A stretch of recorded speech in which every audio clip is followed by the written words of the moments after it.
The death toll in Iran reportedly topping 3,000 since protests started 3 weeks ago as the Ayatollah blames President ዋሽንግተን ለኢራናውያን ከኔ በላይ ለናንተ ያለች ነው።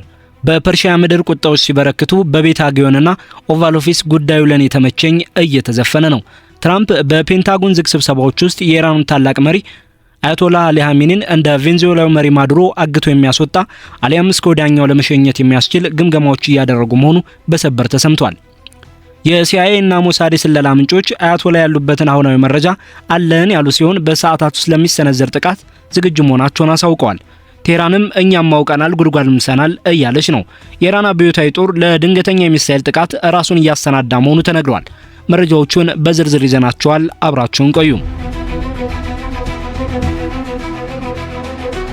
ፕሬዚዳንት ዶናልድ ትራምፕ በሁለተኛው የስልጣን ዘመናቸው የመጀመሪያ ሳምንታት በኢራን ላይ ሊወሰድ ስለሚችል ወታደራዊ እርምጃ ወሳኝ ውሳኔ ከፊታቸው ተደቅኗል።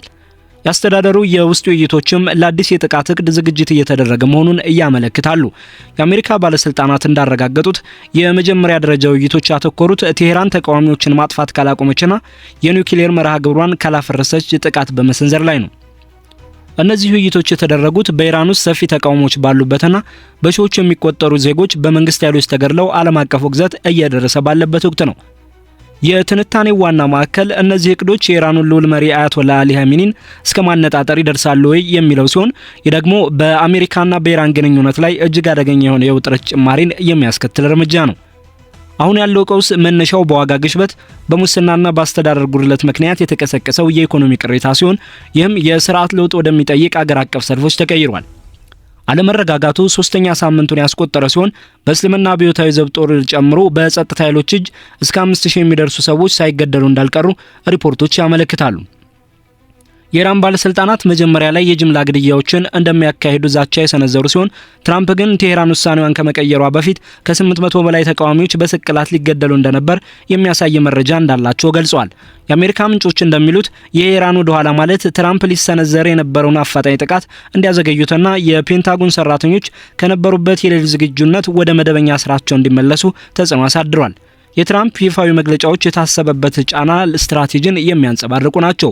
በኦቫል ኦፊስ ለጋዜጠኞች እንደተናገሩት በኢራን ውስጥ ያለው ግድያ ቆሟል። ይህም የሆነው ግድያዎቹ መሰረዛቸው እርምጃን ለማዘግየት ባደረጉት ውሳኔ ላይ ከፍተኛ ተጽዕኖ ስላሳደረ መሆኑን አጽንኦት ሰጥተዋል። ሆኖም ጥቃቱ የመሰንዘር አማራጭ አሁንም በጠረጴዛው ላይ መሆኑን በመጥቀስ ይህም ኢራን ኒውክሌሯን ሙሉ በሙሉ ከማፍረስና በአሜሪካ ኃይሎችና ሲቪሎች ላይ የምታደርገውን ጥቃት ከማቆም ጋር እየተያያዘ መሆኑን ገልጸዋል። በትረዝ የማህበራዊ ገጻቸው ላይ ባሰፈሩ ጽሁፍ አሜሪካ የኻሜኒን ትክክለኛ ቦታ እንደምታውቅ በመጥቀስ ቀላል ኢላማ እንደሆኑ ገልጸዋል። ሆኖም ቢያንስ ለአሁኑ ጥቃት ላለመሰንዘር መወሰናቸውን ያለምንም ቅድመ ሁኔታ እጅ እንዲሰጡ ጠይቀዋል። ያስተዳደሩ የውስጥ አዋቂዎች የትራምፕን አካሄድ እንደ ቬንዙዌላው መሪ ማዱሮ ልዩ የዴልታ ወታደሮች ልኮ ከፍተኛ ኦፕሬሽን በመፈጸም አፍኖ ማምጣት አሊያም እንደ አውሮፓውያን አቆጣጠር የ2020 የአይአርጂሲ አዛዥ ቃሲም ሱሌይማን ላይ የተወሰደው እርምጃ ለአሜሪካ ወታደሮች አነስተኛ ስጋት የሚፈጥሩ አጭርና ጠንካራ ኦፕሬሽኖችን የሚመርጥ እንደሆነ ይገልጻሉ። ነገር ግን ኢራን እንደ ቬንዙዌላ አይደለችም የሚለው እዚህ ጋር ልብ ይሏል። የቅርብ ጊዜ የስለላ ግምገማዎች እንደሚያመለክቱት ኢራን በኢራቅና በሶሪያ በሚገኙ የአሜሪካ የጦር ሰፈሮች ላይ ያጸፋ እርምጃ ለመውሰድ እየተዘጋጀች ነው። ይህም አሜሪካ የቀጠናውን መከላከያ እንድታጠናክር አድርጓታል።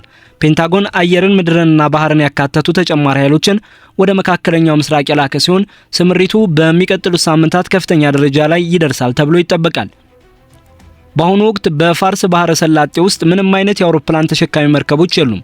ይህም ሊሰነዘር ለሚችል የኢራን ያጸፋ ጥቃት በቂ መከላከያ ኃይል መኖሩን ለማረጋገጥ ሲባል ኦፕሬሽኖች እንዲዘገዩ ካደረጉ ምክንያቶች አንዱ እንደሆነ ተገልጿል።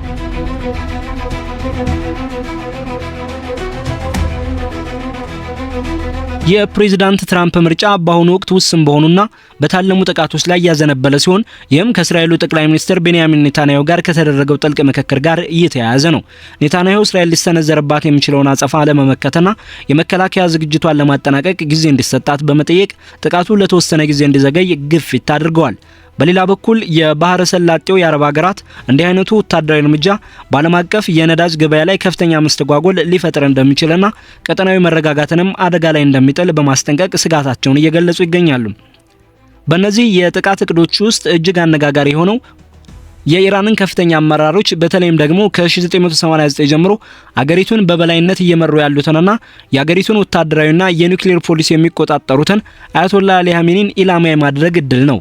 የአሜሪካ የስለላ ተቋማት የኻሜኒን ትክክለኛ መገኛ ቦታ መለየት መቻላቸውን የሚጠቁሙ ሪፖርቶች የወጡ ሲሆን ትራምፕም ይህንን አቅም በይፋ አምነዋል። ይሁን እንጂ የፖለቲካና ወታደራዊ ተንታኞች እንደሚገልጹት በልዑል መሪው ላይ ቀጥተኛ ጥቃት መሰንዘር ከባድ አደጋዎችን ሊያስከትል ይችላል። ይህም ወደ መጠነ ሰፊና ቁጥጥር ወደማይደረግበት ቀጠናዊ ጦርነት ሊያመራ ስለሚችል ተግባራዊነቱ አሁንም በከፍተኛ ጥንቃቄ እየታየ ነው። እንዲህ አይነቱ እርምጃ እስራኤል ቀደም ሲል አስበው የነበረ ቢሆንም በወቅቱ በነበረው ከፍተኛ ውጥረት ምክንያት ትራምፕ ውድቅ አድርገውት እንደነበር ይነገራል። ተንታኞች እንደሚሉት ኻሜኒን ከጨዋታው ውጭ ማድረግ የኢራንን የህዝብ መዋቅር ሊያናጋና የአጸፋ ጥቃት የመሰንዘር አቅሟን በማዳከም ግጭቱን ሊያሳጥረው ቢችልም፣ በሌላ በኩል ግን በመላው ቀጠናው ላይ ያልተጠበቁና እጅግ አደገኛ የሆኑ ምላሾችን ሊቀሰቅስ ይችላል። ከኢራን ወገን የሚሰነዘሩ ምላሾችም ከፍተኛ እምቢተኝነት የተሞላባቸው ናቸው። አያቶላህ ኻሜኒ ፕሬዚዳንት ትራምፕን በአገሪቱ ውስጥ አለመረጋጋት እንዲፈጠር እያበረታቱ ነው በሚል ወንጀለኛ ሲሉ የጠሯቸው ሲሆን በአገሪቱ የተቀሰቀሱት ተቃውሞዎች የቀነሱትም በስርዓቱ ጥንካሬና ጽናት እንደሆነ ተናግረዋል። ቴህራን ጥቃት ከተሰነዘረባት በአካባቢው በሚገኙ የአሜሪካ የጦር ሰፈሮች ላይ ከባድ ጥቃት እንደምትሰነዝር ያስጠነቀቀች ሲሆን የትራምፕን ዛቻዎችም ከንቱ ንግግር በማለት አጣጥለዋለች። እንዲያውም አንዳንድ የስርዓቱ ደጋፊዎች በግል ትራምፕን ኢላማ ያደረጉ ዛቻዎችን በመሰንዘር ትናንሽ ድሮኖችን በመጠቀም በማር አላጎ በሚገኘው መኖሪያቸው ጥቃት ልንሰነዝር እንችላለን የሚል ማስፈራሪያ ሰጥተዋል። በውስጥ በኩል ደግሞ የኢራን መንግስት እንደ ቴህራን፣ ኤስፋሃን እና ሽራዝ ባሉ ዋና ዋና ከተሞች የሚነሱ ተቃውሞዎችን ለመጨፍለቅ ወታደሮችን በስፋት በማሰማራት እርምጃዎቹን አጠናክሯል። በኢራናውያን ዘንድ ያለው አመለካከትም እጅግ የተከፋፈለ ነው።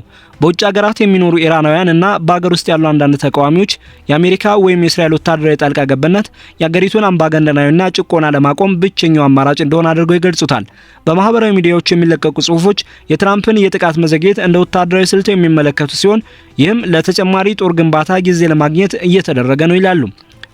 ሌሎች ግን ይህንን መዘግየት እንደ አውሮፓውያን አቆጣጠር በ2020 የዩክሬን ዓለም አቀፍ አየር መንገድ በረራ ፒኤስ 752 መመታቱን ተከትሎ ከነበረው የማታለል ሂደት ጋር በማነጻጸር ተስፋ መቁረጣቸውን ይገልጻሉ።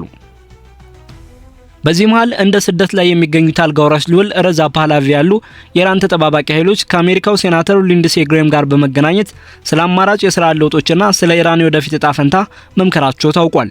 የእስራኤል ሚና በዚህ ሂደት ውስጥ እጅግ ወሳኝ ነው። ጠቅላይ ሚኒስትር ኔታንያሁ የተቀናጀ ወታደራዊ እርምጃ እንዲወሰድ በጽኑ እየወተወቱ መሆኑ ይነገራል። የእስራኤል ስለላ ድርጅቶች ለአሜሪካ የደህንነት ግምገማዎች ከፍተኛ ግብዓት እያቀረቡ ሲሆን በቀጠናው የሚገኙ የአሜሪካ የጦር ሰፈሮችም በከፍተኛ ዝግጁነት ላይ መሆናቸው ተዘግቧል። የዚህ ውጥረት አንድምታ ከወታደራዊ ጉዳዮችም አልፎ የኢኮኖሚ ቀውስን ሊያስከትል ይችላል። የነዳጅ ዋጋ መናርና የጂኦፖለቲካዊ ለውጦችም ይጠበቃሉ።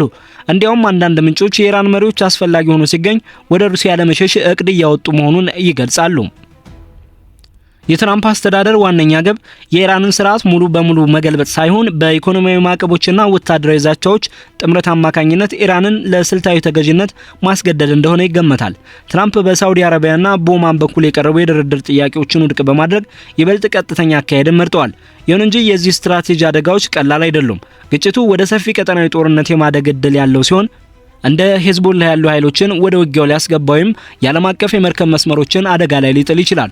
በአሁኑ ወቅት የአሜሪካ የጦር ሰፈሮች ከአጸፋ ጥቃት ስጋት ጋር ተያይዞ አስፈላጊ ያልሆኑ ሰራተኞቻቸውን እያስወጡ ይገኛሉ። በሚቀጥሉት ከ2 እስከ 3 ሳምንታት ውስጥ ተጨማሪ ወታደራዊ ቁሳቁሶችና ኃይሎች ወደ አካባቢው ሲደርሱ ፕሬዚዳንት ትራምፕ ጥቃቱን ለመሰንዘር ሌላ እድል ይኖራቸዋል። እቅዱ አያቶላህ ኻሜኒን ቀጥተኛ ኢላማ ያደርጋሉ የሚለው ጉዳይ በሚገኘው የስለላ መረጃና የኢራን መንግስት ለቀረቡለት ጥያቄዎች በሚሰጠው ምላሽ ላይ ይወሰናል።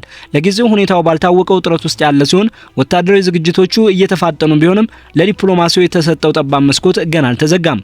የሚመጡት ጥቂት ቀናት የትራምፕ ስትራቴጂ ግጭቱን እንዲያስቀረው ወይስ ይበልጥ እንደሚያቀጣጥለው የሚታይበት ወሳኝ ወቅት ይሆናሉ።